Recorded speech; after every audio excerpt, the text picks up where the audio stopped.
आज के व्याख्यान में हम लोग सबसे पहले अरस्तु का जो सामान्य जीवन परिचय है ना, उसको जानेंगे। यद्यपि आप ये समझ लें, परीक्षाओं के दृष्टिकोण से कभी भी इस तरह के सवाल बनते नहीं कि अरस्तु का जन्म कब हुआ था, इसके माता का नाम क्या था, पिता का नाम क्या था, किस देश का था, वगैरह वगैरह। लेकिन फिर भी जिस राजनीतिक चिंतक को, जिस राजनीतिक दार्शनिक को हम पढ़ रहे हैं, उसके जन्म के समय की स्थितियाँ, किस तरह के माहौल में उसकी परवरिश हुई है, किस तरह के विचार उसके युग में थे, कौन उसका गुरु था, किस पे उसका प्रभाव पड़ा है, ये चीज़ें हमारे लिए जानना जरूरी हैं। तो आज के व्याख्यान में हम अरस्तु का जो सामान्य जीवन परिचय है ना, उसको देख लेते हैं। तो एक तो हमें देखना है, अरस्तु जो लोकप्रिय नाम बुक्स में, पॉलिटिकल साइंस की बुक्स में मिलता है, वो अरस्तु मिलता है हम लोगों को। तो आप टाइटल डालें, अरस्तु का जीवन परिचय।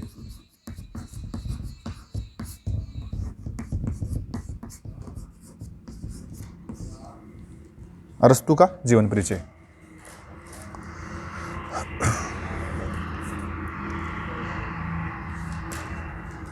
अरस्तु का जीवन परिचय, साथ ही साथ हमें यह मेंशन करना पड़ेगा कि भाई अरस्तु का जो काल है ना, वो काल कब से लेकर कब तक का है। तो अरस्तु का जो काल है वो है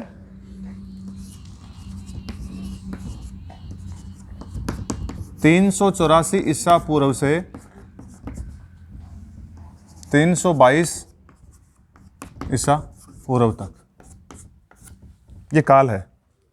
यानी ये वो काल है जिस काल में अरस्तु रहे हैं। अर्थात जन्म जो हुआ है वो 384 ईसा पूर्व में, और मृत्यु जो हुई है वो 322 ईसा पूर्व में। मैंने पहले के व्याख्यानों में आपको समझा दिया है कि ये कैसे ईसा पूर्व की जो टाइम पीरियड है उसको हम कैसे कैलकुलेट करते हैं, है ना। आपको देखने में लग रहा होगा कि भाई जैसे 384 से इतना कैसे हो गया ये, लेकिन वास्तव में जब ईसा पूर्व से हम देखते हैं तो ये इसका एक टाइम लिमिट है अरस्तु का। मैं आपको पहले के व्याख्यान प्लेटो वाले में बता चुका हूं कि प्लेटो के शिष्य थे अरस्तु। गुरु शिष्य परंपरा यूनान की जो थी ना, उसमें अरस्तु का स्थान है वो सुकरात और प्लेटो, और उसके बाद में अरस्तु के रूप में आता है। तो वैसे 4 गुरु शिष्य परंपरा में 4 चीज़ें इंपॉर्टेंट हैं आपके लिए याद रखने लायक, तो आप 4 को याद रख सकते हो। इंग्लिश में मैंने शॉर्ट इसके लिए बना रखा है, जैसे आप इसको इस तरह से याद कर सकते हो। स्पा शब्द है, जैसे मान लो ना, इससे याद कर सकते हो आप, स्पा। ये यूनान की महान गुरु शिष्य परंपरा है, उसका एक क्रम है जो मैंने इंग्लिश के इन वर्ड्स में आपको बांध के दिया है। देखो आप क्या क्या होगा इसका मीनिंग। एस मीन्स सुकरात, पी प्लेटो, ए अरस्तु, और दूसरा वाला ए अलेक्जेंडर। सिकंदर महान जिसको हम बोलते हैं ना, अलेक्जेंडर, ये अलेक्जेंडर अरस्तु का शिष्य था। तो ये गुरु शिष्य परंपरा में अरस्तु का जो स्थान है वो नंबर 3 पे है। सुकरात और प्लेटो के बारे में हम पढ़ चुके हैं। आज हमें अरस्तु का जो जीवन है, उसका जीवन परिचय और उसके जो विचार हैं उसको हमें देखना है। तो एक तो महत्वपूर्ण बात यह है कि इसका जो जन्म स्थान है वो हमें देखना है। जन्म स्थान देखो, आप एक मान के चलें कि उस समय नगर राज्य परंपरा थी। मैंने कहा छोटे छोटे राज्य थे, नगर राज्य थे, उनमें छोटे छोटे राजा थे और आपस में उनमें लड़ाइयाँ थी। तो नगर राज्यों का वो काल था, 384 ईस्वी का काल था वो। तो उसमें अरस्तु जो हैं वो एथेंस वासी नहीं थे। प्राचीन जो यूनान है, ग्रीस है, उसकी राजधानी एथेंस थी, और महान जो शहर था या नगर राज्य था ना, उसका नाम एथेंस था, जो आज राजधानी है। लेकिन एथेंस के नहीं थे ये। इनका जो जन्म स्थान है वो आपको आप लिखो, जन्म स्थान क्या है इसका। तो जन्म स्थान में आप लिखो स्टेगिरा, उत्तरी यूनान। स्टेगिरा, उत्तरी यूनान, उत्तरी यूनान। स्टेगिरा एक स्थान है उत्तरी यूनान में जहां पे जन्म हुआ। इसके पिता का नाम निकोमेक्स था, और निकोमेक्स, पिता का नाम निकोमेक्स था। निकोमेक्स मकदूनिया के शासक के राजवैद्य थे। निकोमेक्स, मकदूनिया एक नगर राज्य है, मकदूनिया। इसमें आपको कंफ्यूज नहीं होना है। मकदूनिया, या आपको इंग्लिश में आप जब सुनते हो ना तो इसको मैसिडोनिया भी बोलते हैं, मकदूनिया अथवा मैसिडोनिया। तो मकदूनिया अथवा मैसिडोनिया के वो जो राजा था ना उस समय का तात्कालिक राजा, उसके राजवैद्य थे, यानी उसके डॉक्टर थे, आप ये मान सकते हो उसके फिजिशियन थे वो। अब आपको देखना है अरस्तु जो लोकप्रिय नाम हम हिंदी में काम में ले रहे हैं ना, इसके लिए जो इंग्लिश वर्ड है वो एरिस्टोटल है। कैसे लिखेंगे हम इसको? एरिस्टोटल, इस तरह से, एरिस्टोटल। आपको मैं बता चुका हूं प्लेटो का वास्तविक नाम क्या था? एरिस्टोक्लीज। क्या नाम था? देखो नाम वहीं से निकल रहे हैं। प्लेटो का वास्तविक नाम है वो एरिस्टोक्लीज है, और अरस्तु का वास्तविक नाम एरिस्टोटल। ये इंग्लिश में इसको ऐसे लिखते हैं, एरिस्टोटल। तो 384 ईसा पूर्व में यूनान में, उत्तरी यूनान में इनका जन्म हुआ। और निश्चित रूप से आपको मालूम है कि आपको पहले से ध्यान है कि सुकरात और प्लेटो के बाद में गुरु शिष्य परंपरा में ये प्लेटो के शिष्य हैं अरस्तु। ये बात और है कि प्लेटो के विचारों से वो पूर्ण साम्यता नहीं रखते हैं। अब हम बात करेंगे इनकी रचनाओं की, तो देखो रचनाओं में आप अभी तक जो पूरी इसकी रचनाएं हैं, जो पूरी पांडुलिपियां हैं, वो मिल भी नहीं पाई हैं, लेकिन ये मान के चलो कि तकरीबन 200 से अधिक इसकी ऐसी रचनाएं या पांडुलिपियां जो हैं जो इनके द्वारा लिखी गई हैं। लेकिन इनमें से 30-31 ऐसी हैं जो अस्तित्व में आई। अस्तित्व में आने का मतलब है वो उसके मरने के बाद में प्रकाशित हुई, कुछ को संग्रहित किया गया, कुछ आधे रूप में।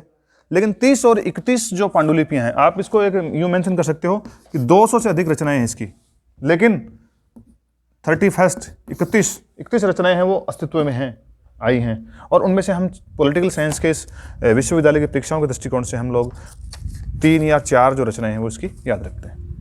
और आपने पहले की क्लासों में सुना होगा अरस्तु की जो फेमस रचना है पॉलिटिकल साइंस के हिसाब से जो हमें याद रखनी है, उसका नाम क्या है? The politics. क्या नाम है? The politics. द पॉलिटिक्स, ये फेमस रचना है। आप 3-4 रचनाएं इसकी मेंशन करें, लिखें इसमें। पहले लिखें आप द पॉलिटिक्स,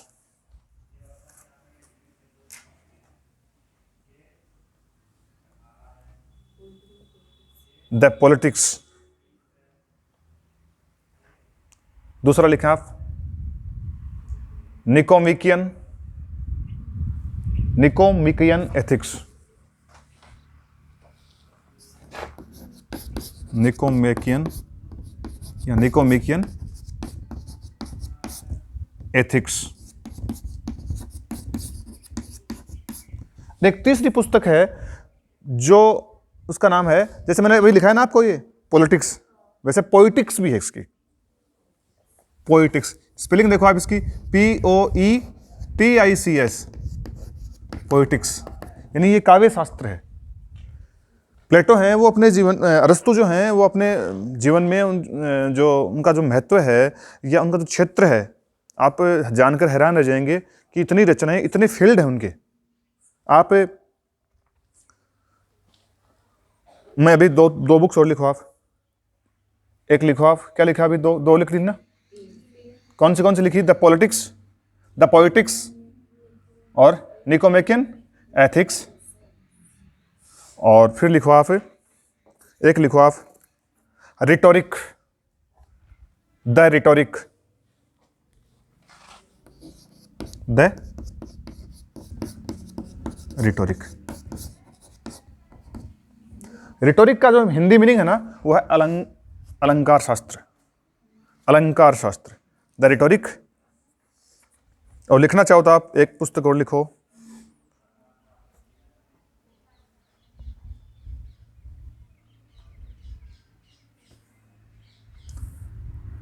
एथिक्स, अकेला एथिक्स, एथिक्स, एथिक्स। ठीक है।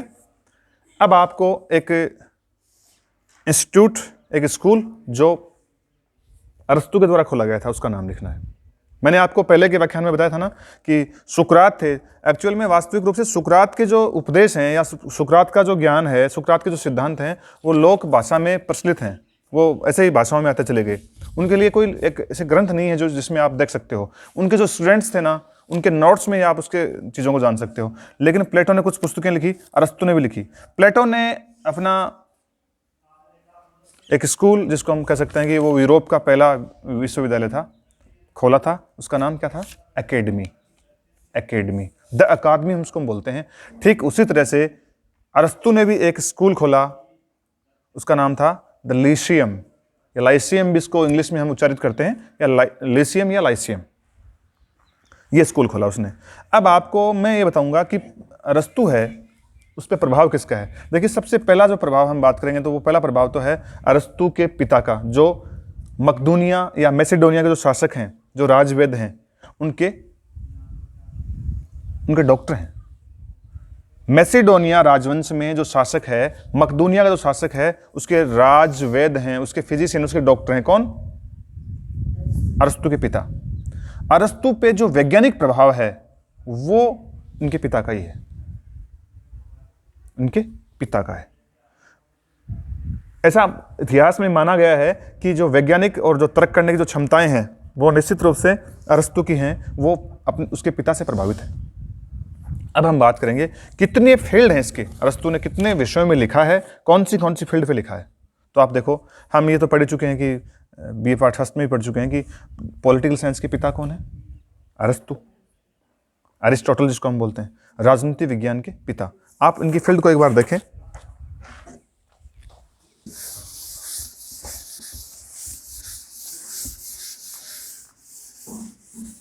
देखो आप,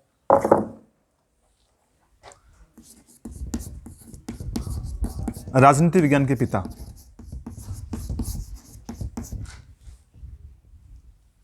दूसरा आप देखो, मौसम विज्ञान के जनक या पिता।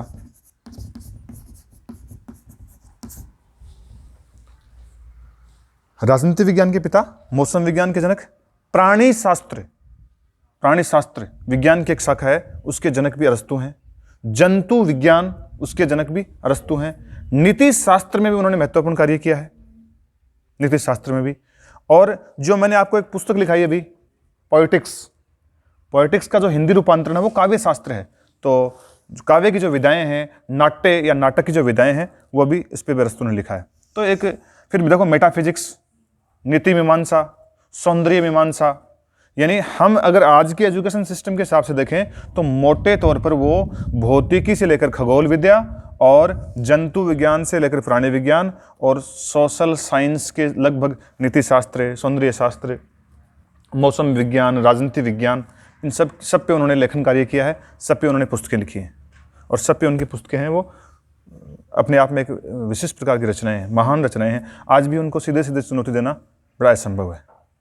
तो हम, चूंकि हमें देखो अरस्तु को जो पढ़ना है वो राजनीतिक सिद्धांतकार के रूप में पढ़ना है, तो हम ये पढ़ेंगे कि वह है राजनीति विज्ञान का पिता है। अब एक सवाल तो ये उठता है कि राजनीति विज्ञान का पिता कैसे हो। देखिए, the father of political science कौन? अरस्तु। लेकिन एक सवाल इसके साथ जुड़ा हुआ, वो याद रखना, प्रतियोगी परीक्षाओं के दृष्टिकोण से महत्वपूर्ण है। राजनीतिक दर्शन के जनक कौन है? राजनीतिक विज्ञान के जनक कौन है? देखिए, राजनीतिक दर्शन,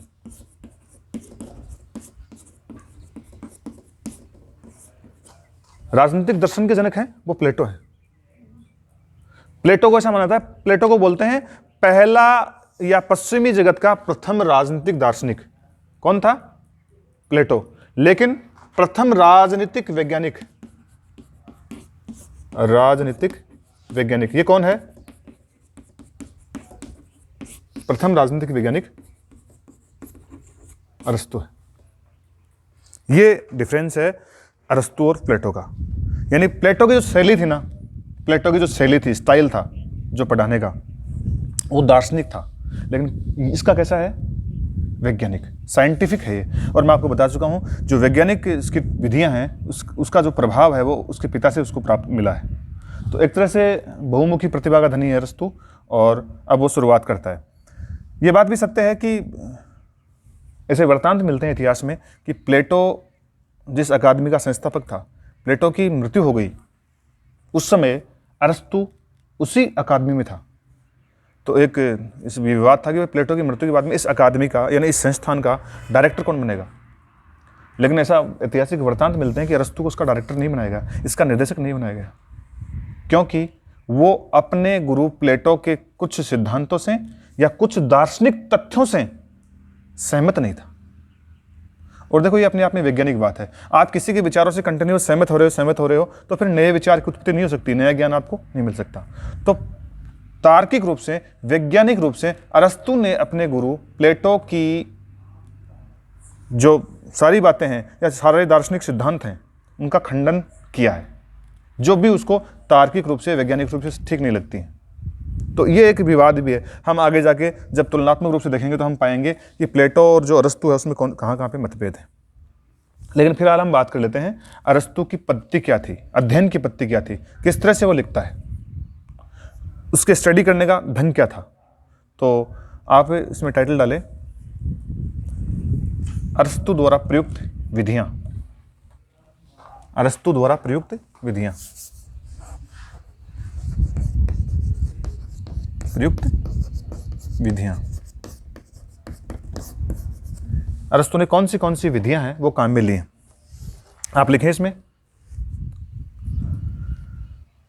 अति लघुत्रात्मक जो प्रश्न है ना, उसमें एक बड़ा महत्वपूर्ण सवाल है ये, अरस्तु द्वारा कौन सी पत्तियां काम में ली गई हैं, अध्ययन की कौन सी पत्तियां काम में ली गई हैं, जिसके माध्यम से उन्होंने इतने ग्रंथ लिखे हैं, इतने रचनाएं दी हैं। आप लिखो नंबर 1,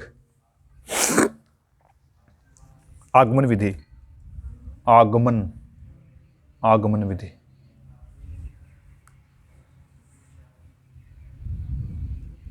कोमा ऐतिहासिक विधि। ऐतिहासिक विधि।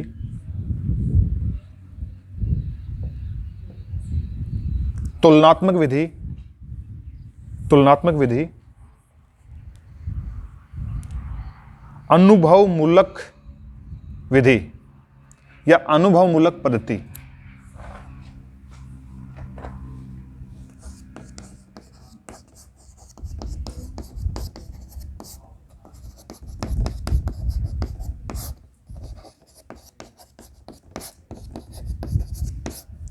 ऐतिहासिक विधि, आगमन विधि, तुलनात्मक विधि और अनुभवमूलक विधि।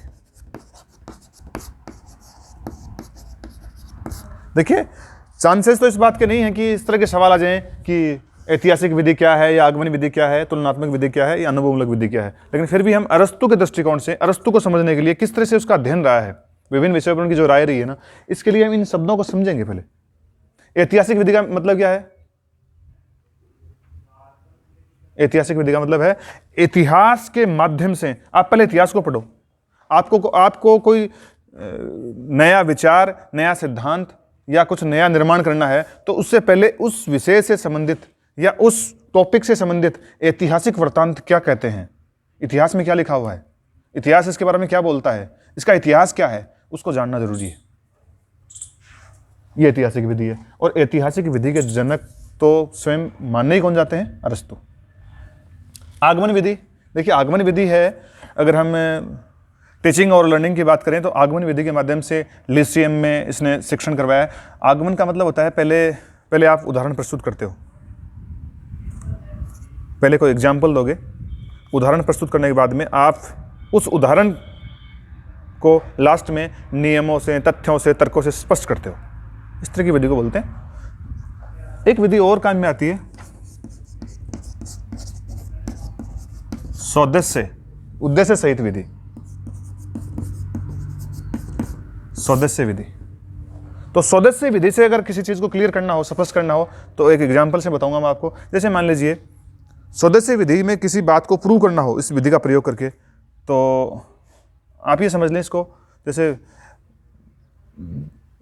बीज और वृक्ष। बीज और वृक्ष, हम जानते हैं कि बीज से ही वृक्ष का निर्माण हुआ है, लेकिन सौदेश्य विधि में पहले क्या होता है? वृक्ष है ना, पहले वृक्ष बताया जाएगा, उसके बाद में लास्ट तक हम कहां तक पहुंचेंगे? बीज तक पहुंचेंगे।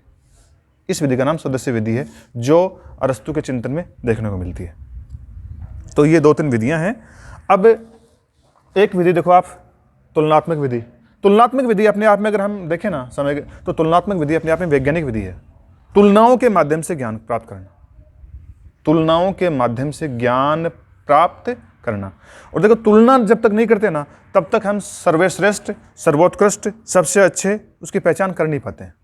तो तुलनात्मक विधि का प्रयोग हुआ। आपको मालूम है जो संविधानों का वर्गीकरण किया है अरस्तु ने, जब आगे हम पढ़ेंगे अरस्तु का संविधानों का वर्गीकरण, तो उसने उस जमाने में लगभग तकरीबन 158 संविधान, लगभग 158 संविधानों का उसने पूर्ण अध्ययन किया, तुलना करी और फिर देखा कि इसमें से कौन सा संविधान है, कौन सी शासन प्रणाली है जो अच्छी साबित हो सकती है।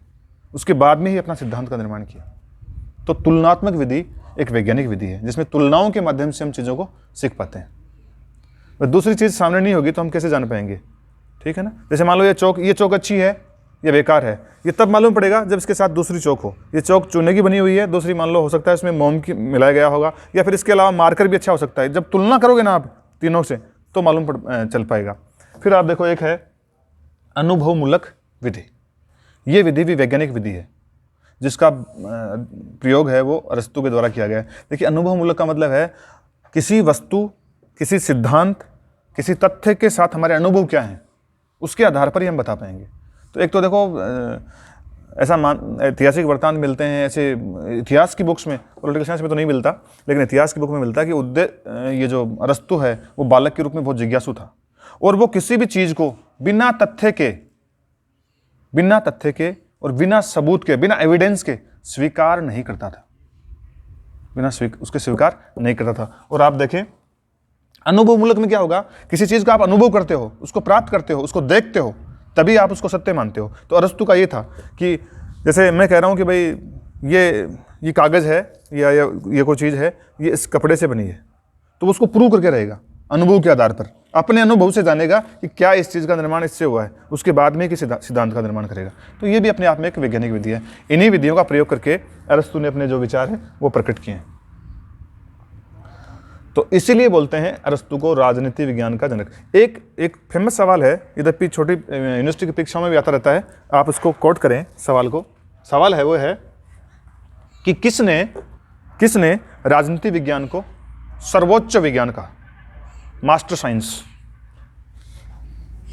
किसने राजनीति विज्ञान को सर्वोच्च विज्ञान कहा?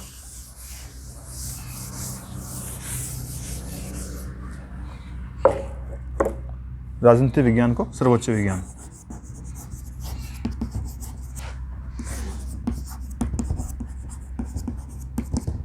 Master science.